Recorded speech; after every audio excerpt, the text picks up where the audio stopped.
इस देश में हैवानों की कोई कमी नहीं है।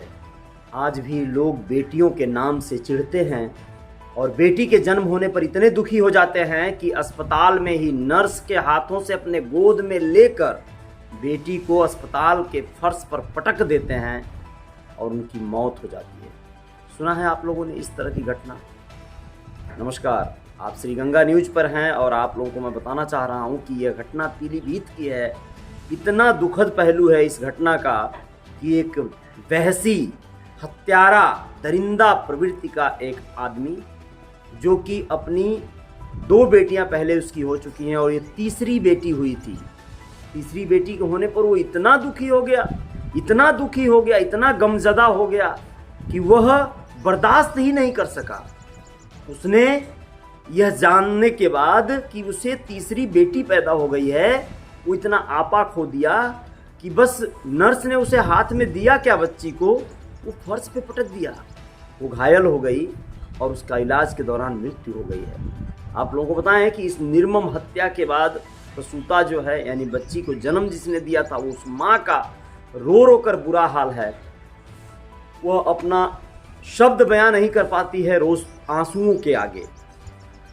पुलिस को तहरीर दिया है प्रसूता के मां ने, यानी उस बच्ची की नानी ने, कि उसके दामाद ने उसकी नवजात जो नवासी थी, जो नतिनी थी, उसे पटक कर मार डाला। यह तहरीर पुलिस को मिल चुकी है और वह मामला है पूरनपुर थाना क्षेत्र का, पीलीभीत के पूरनपुर थाना क्षेत्र का दोस्तों। और इसमें बताना चाहेंगे आपको, खानका मोहल्ले की रहने वाली शब्बों की शादी 8 साल पहले सिरसा गांव के रहने वाले फरहान के साथ हुई थी। शादी के बाद शब्बों ने 2 बेटियों को जन्म दिया। इसके बाद वो फिर से गर्भवती हुई। आप लोग बताएं कि 5 दिन पहले प्रसव पीड़ा होने पर मायके वाले शब्बों को ससुराल ले जाकर एक नर्सिंग होम में भर्ती करा दिए। रविवार को यानी 28 तारीख को उसकी डिलीवरी हुई। उसने एक प्यारी सी बच्ची को जन्म दिया, लेकिन हत्यारे पिता ने उसे मार डाला और यह बहुत बड़ी घटना है। बताइए, वो इतना दायित्व भी उसे नहीं निभाना था कि उसे ले जाकर उसका इलाज कराना था, उसे जन्म कराना था या जो भी चीज़ें थी, लेकिन उसने ऐसा किया। यह मतलब कैसे इसकी निंदा की जाए, यह शब्द नहीं मिल रहे हैं इस घटना की निंदा। शब्बों की मां ने पुलिस को तहरीर दी है और कहा है कि सोमवार को नर्सिंग होम के डॉक्टर की सलाह पर जच्चा बच्चा दोनों को वो पास के अस्पताल में भर्ती कराया गया था।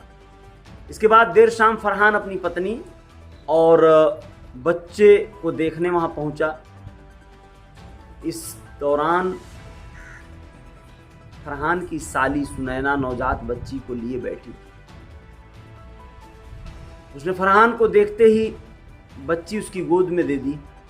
जो उसकी साली है वह बच्ची को दी बड़े प्यार से कि भाई आपकी बच्ची है। फरहान ने बच्ची को गोद में लेते हुए जैसे ही देखा कि वो बेटी है, उसने ज़मीन पर पटक दिया। इसके बाद अस्पताल में अफरा तफरी मच गई। बच्ची को जब उठाया गया तो वह बेसुध हो गई थी। बच्ची को जब उठाया गया तो बस उसके समझो आधे प्राण निकल गए थे, ये ऐसा मान के चलिए। बच्ची की सांसें चल रही थी। वहाँ मौजूद डॉक्टरों ने प्राथमिक उपचार के बाद नवजात को लखनऊ के लिए रेफर कर दिया। इसके बाद शब्बों के घर वाले आनन फानन में नवजात बच्ची को लेकर लखनऊ के लिए रवाना तो हुए, मगर रास्ते में ही बच्ची ने दम तोड़ दिया। इसके बाद सभी पीलीभीत लौट आए। उधर प्रसूता शब्बो रो रो कर बेहोश हो जा रही है, उसकी तबीयत बिगड़ती जा रही है। नानी के पास रुकी शब्बो और फरहान की 2 बेटियों के चेहरे पर भी उदासी छाई हुई है। दोनों बच्चियों ने नवजात को 1 दिन पहले ही अपनी गोद में लिया था। 1 दिन की बच्ची थी, मार डाला उसके ही पिता ने, उसके ही जन्म देने वाले पिता ने। पुलिस तहरीर मिलने के बाद मामले की जांच कर रही है। पूरनपुर के इंस्पेक्टर क्राइम उमेश कुमार ने बताया कि घटना संज्ञान में आई है, मामले की जांच की जा रही है। कितना यह भयावह मामला है कि आप सोचिए, एक पिता अपने बच्चे को इस तरह से मार डालता है। दुखद पहलू है ये। खैर, जय जयकार जारी रही। श्री गंगा न्यूज़ पे आप लोग बने रहिएगा और कुछ खबरों के साथ आएंगे। जय हिंद, जय भारत।